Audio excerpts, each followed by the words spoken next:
Glucose की निम्नलिखित से अभिक्रिया का रासायनिक समीकरण लिखिए।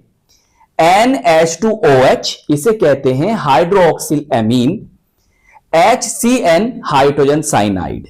तो चलिए फिर कॉपी और पेन निकाल लीजिए और समझते हैं बहुत ही सरल तरीके से। तो प्यारे बच्चों, सबसे पहले ब्लैक पेन से आप हेडिंग डालेंगे, लिखेंगे ग्लूकोज की NH2OH से अभिक्रिया। देखो किस तरह से करनी है।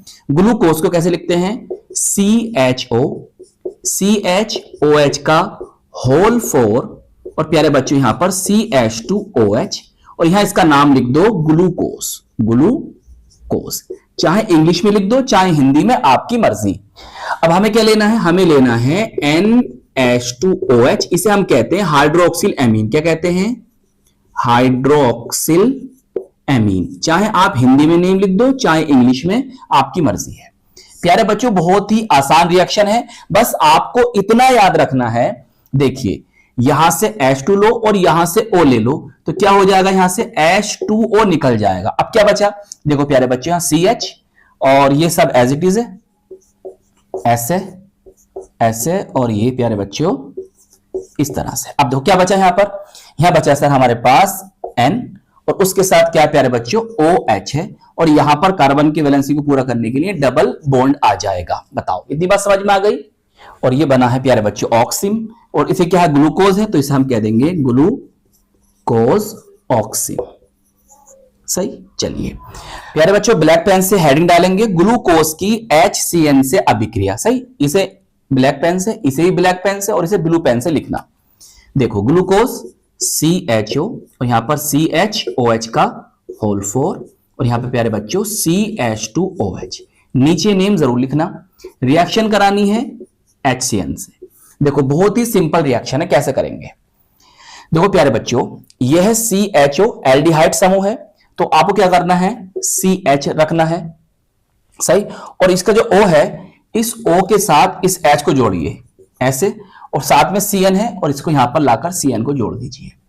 क्लियर। और बाकी चीज एज इट इज। समझ में आई बात। इस H को इस O के साथ और इस CN को इस कार्बन के साथ जोड़ना है आपको, बस इतना करना है।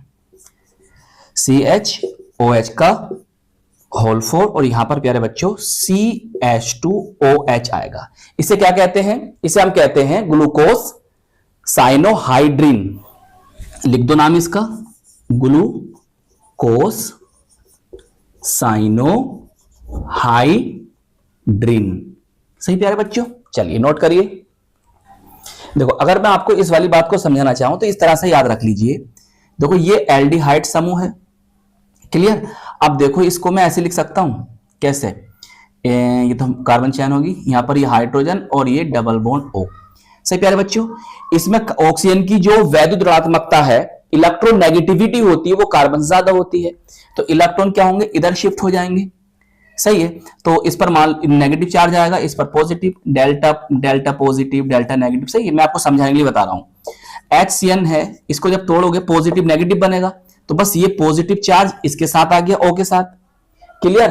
और जो नेगेटिव चार्ज है प्यारे बच्चों किसके साथ आ जाएगा, इसके साथ आ जाएगा। तो ये कुछ इस तरह सीन बन जाएगा। देखो ये H आ गया, अब यहां पर O है, इसके साथ H आ जाएगा और इसके साथ CN। सही। जहां भी कंडीशन आ जाए साइनोहाइड्रिन की कंडीशन है। सही, ऐसे बनेगा। ये यहां पर कार्बन चैन है, ये वाली, ये कार्बन चैन है, कार्बन श्रृंखला है। सही। बताओ समझ में आ गई। अब प्यारे बच्चों यहां से इन दोनों रिएक्शन से यह सिद्ध होता है कि ग्लूकोज में कार्बोनिल समूह एल्डिहाइड समूह के रूप में उपस्थित है। आप कह सकते हो कि ग्लूकोज के अंदर एल्डिहाइड समूह उपस्थित होता है, क्योंकि कभी कभी ना ये इस तरह से ही पूछ लेता है कि सिद्ध करो कि ग्लूकोज में एल्डिहाइड समूह उपस्थित है। तो यहां पर आप ये रिएक्शन लिखकर समझा सकते हैं कि भाई ग्लूकोज के अंदर एल्डिहाइड समूह उपस्थित होता है। तो आई होप ये रिएक्शन आपको बहुत अच्छी तरह से समझ में आ गई होंगी। तो प्यारे बच्चों इस वीडियो को लाइक कीजिएगा, अपने दोस्तों में, अपने साथ के पढ़ने वालों में जरूर शेयर कीजिएगा और अगर चैनल पर नए हैं तो चैनल को सब्सक्राइब भी कर लीजिएगा। हम मिलेंगे आपको इसकी नेक्स्ट वीडियो में। जय हिंद, जय भारत।